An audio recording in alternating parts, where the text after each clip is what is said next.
A estrada para Jerusalém é linda, mas uma estrutura feia corta as colinas antigas. Dependendo de quem você perguntar, é uma parede, ou uma cerca, ou uma barreira. Dependendo de sua posição, é uma monstruosidade necessária que resguarda o Estado judeu. Ou é uma barreira de separação, erguida para sustentar um sistema desigual que favorece um lado em detrimento do outro. Stagna. Um muro é construído ou para proteger ou para separar. Os israelenses chamam isso de necessidade de segurança. Veja, os palestinos chamam isso de muro do apartheid. Então qual versão é verdadeira? Por que Israel construiu esse muro?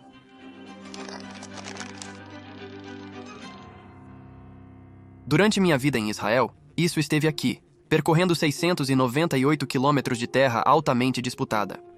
Na sua maioria, é uma cerca eletrônica com arame farpado e valas, dividindo israelenses e palestinos.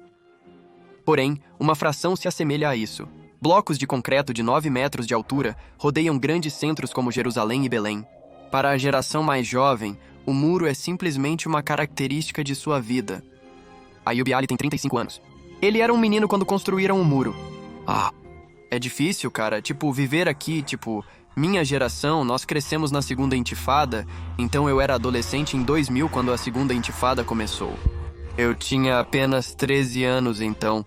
Nunca fui de Belém a Jerusalém como meu pai costumava fazer. É um dos meus sonhos agora. Mas pelos primeiros 15 anos dele, o muro não existia, pois é uma adição nova a uma paisagem antiga. Você pode ter ouvido sobre o processo de paz árabe-israelense, um termo para as extensas negociações que pretendem resolver este conflito definitivamente. Na década de 90, as negociações pareciam realmente progredir. O primeiro-ministro de Israel e o presidente da Organização para a Libertação da Palestina apertaram as mãos no gramado da Casa Branca, assinando acordos visando autonomia e segurança mútua. Nós que lutamos contra vocês, os palestinos, dizemos a vocês hoje em voz alta e clara, chega de sangue e lágrimas. Chega! Mas isso nunca aconteceu. Na verdade, as coisas pioraram. Hoje, essa barreira simboliza a amarga divisão entre israelenses e palestinos. Como tudo deu tão errado? Como as negociações de paz poderiam terminar assim? Muitos apoiaram as negociações de paz, mas outros não. Alguns palestinos viam as negociações de paz como uma traição. Aceitar a solução de 2 estados significava reconhecer a permanência de Israel e a perda definitiva das casas deixadas em 1948 ou 67. Os muçulmanos veem a terra de Israel como sagrada e acreditam que não pode ser entregue sem debate sério entre autoridades religiosas.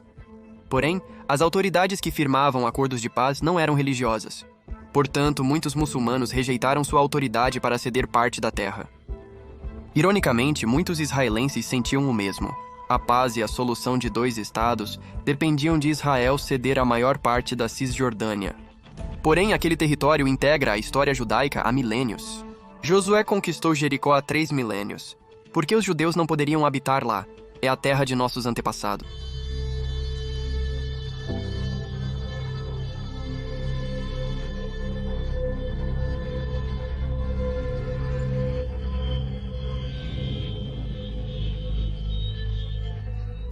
Com o aumento das mortes, alguns israelenses associavam Rabin a um nazista, dizendo que ele estava com as mãos sujas de sangue judeu. Eles entoaram. Um extremista judeu concretizou essa ameaça em novembro de 1995. Ele se escondeu fora de um comício pela paz, onde o primeiro-ministro acabou de cantar Shir LeShalom, um hino pela paz. Ele então o alvejou 3 vezes. Rabin morreu a caminho do hospital. O número de mortos continuava aumentando. Em 5 anos, mais 300 israelenses foram mortos em ataques terroristas. Em 2000, o processo de paz estava morto. A região queimou nos próximos 5 anos. Mais de 1.000 israelenses e 5.000 palestinos foram mortos. Suicidas palestinos visavam cidadãos israelenses em ônibus, durante almoço ou em compras no mercado. As forças de defesa de Israel confrontaram organizações terroristas e manifestantes palestinos. Alvos eram líderes terroristas, porém civis morreram no fogo cruzado durante reportagens ou participação nos protestos. Esta é uma história de geopolítica, onde o trauma pode ter um papel significativo nas decisões políticas. E, infelizmente, há muito trauma para distribuir no Oriente Médio. Março de 2002 foi um mês especialmente traumático. 12 atentados suicidas vitimaram mais de 100 israelenses, porém o oitavo desses eventos marcou Israel eternamente. Centenas, incluindo sobreviventes do Holocausto, reuniram-se para um Seder de Páscoa no Parque Hotel. Porém, não teria festa naquela noite. Um homem-bomba do Hamas, disfarçado de mulher, com uma mala de explosivos, passou pela segurança e entrou na sala de jantar, matando 30 e ferindo 140. Alguns dos piores pogroms judaicos ocorreram na Páscoa, mas isso era no Estado judeu do século XXI. Era inconcebível, inaceitável, que judeus ainda fossem assassinados enquanto celebravam suas festas em sua terra natal histórica. O governo de Israel precisava agir. Sharon anunciou a Operação Escudo Defensivo e a repressão às células terroristas na Cisjordânia 2 dias depois. Palestinos estiveram sob toque de recolher rigoroso por quase um mês. Até Yasser Arafat ficou preso em seu complexo. Mas a operação veio com um preço alto. 30 soldados israelenses e cerca de 500 palestinos morreram em combate. Enquanto isso, o governo israelense elaborou planos para um chamado Muro de Barreira, cujo objetivo era impedir que terroristas se infiltrassem em Israel. Essa barreira não era novidade. Antes de ser assassinado, Rabin criou uma comissão para avaliar a construção de uma cerca entre israelenses e palestinos. Pode surpreender, mas nos anos 90 a esquerda sugeriu a ideia de uma cerca. Pois bem, uma cerca sugere fronteiras, uma divisão entre dois territórios distintos. A esquerda procurou uma solução de 2 estados. A esquerda propôs cooperação com a AP para estabelecer fronteiras.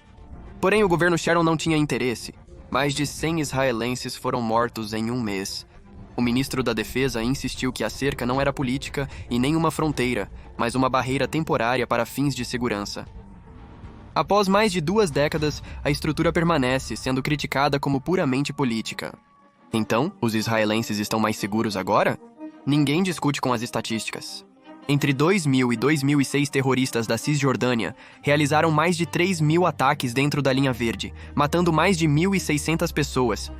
Nos próximos 15 anos, esse número caiu mais de 95%. Porém, os números não revelam tudo. E, sem surpresa, todos têm uma interpretação diferente das estatísticas. Um líder da Jihad Islâmica confirmou na TV em 2006 que a cerca de separação dificulta a resistência, e sem ela, a situação seria outra. Especialistas de segurança indicam que a barreira é somente um dos fatores que ampliaram a segurança de Israel, incluindo seu construtor. Dani Tirza, arquiteto-chefe da barreira, enfatiza a complexidade da situação de segurança de Israel. É impossível apontar qualquer fator único como a razão para a redução do terror. Como ele afirma, não se pode criar uma infraestrutura física sem a segurança necessária para mantê-la. Em resumo, a barreira não é autossuficiente. A verdadeira segurança envolve monitoramento, inteligência militar útil e cooperação com a outra parte. Foi o que ocorreu em 2005. Depois que Arafat morreu, o novo líder da AP decidiu cooperar com Israel em segurança. E isso pode ter tido algo a ver com a redução do terror também.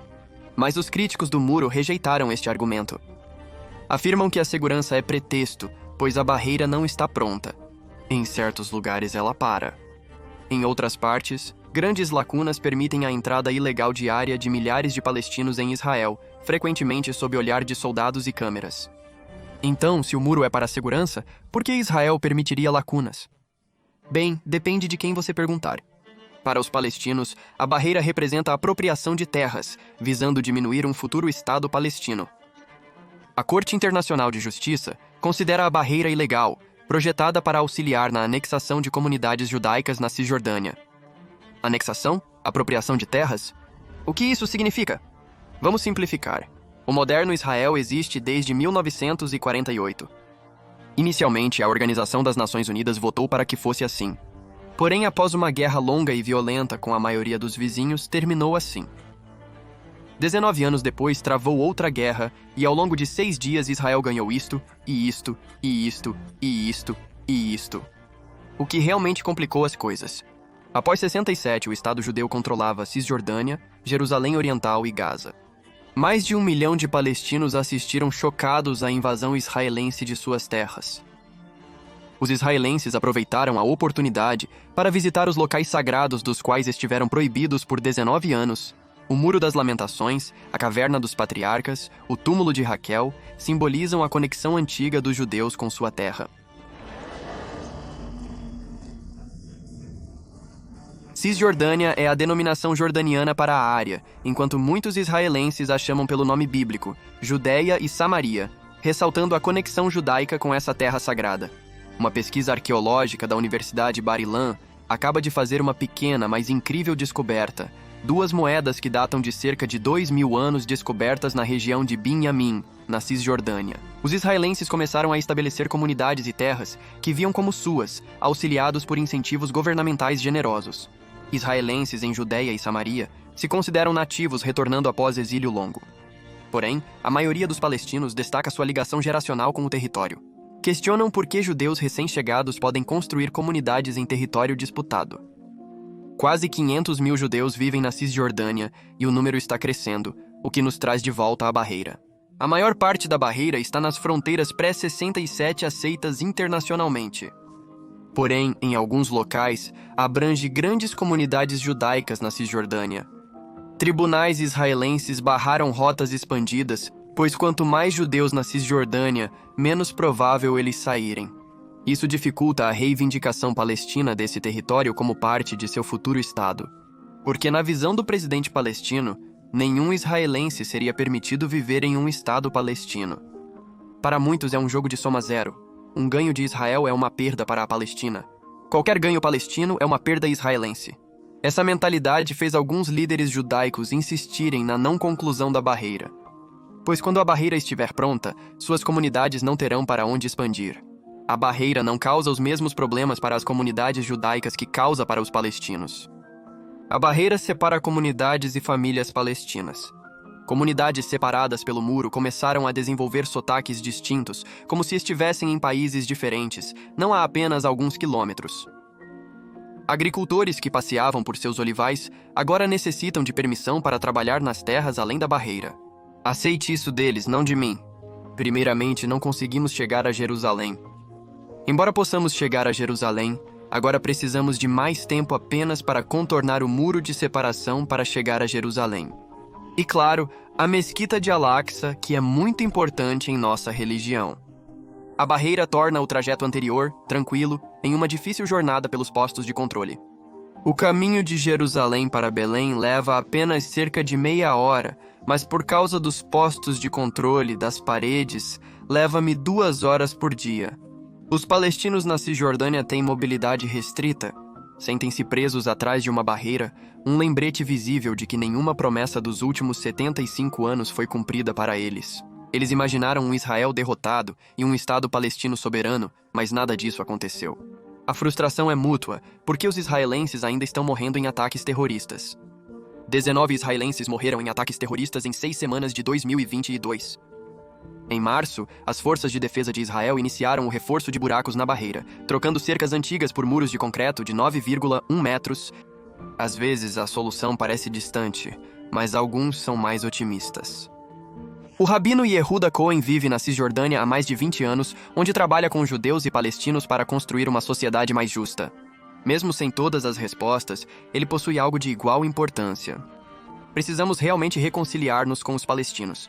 E eu diria que, por mais assustador que isso possa parecer, por mais difícil que isso possa parecer, eu não acho que a paz judaico-palestina seja menos possível do que reviver uma língua morta de volta à vida. Ao reunir um povo quebrado e disperso dos 4 cantos do mundo para retornar ao país de onde fomos deslocados há 2.000 anos atrás, ou lutando contra o Império Britânico para libertar nossa terra. Eu acho que todos esses objetivos provavelmente eram muito mais difíceis do que os desafios que temos à nossa frente hoje. Se fizermos aquilo, podemos fazer isso. Existe um debate em Israel sobre o muro. Isso resolveu problemas ou os criou? Isso aumentou a segurança dos israelenses ou apenas dificultou a vida dos palestinos? Depende de onde você está. Mas uma coisa é certa. O muro é um símbolo, um lembrete visual de nossas divisões e nossas visões concorrentes para o futuro da terra que compartilhamos.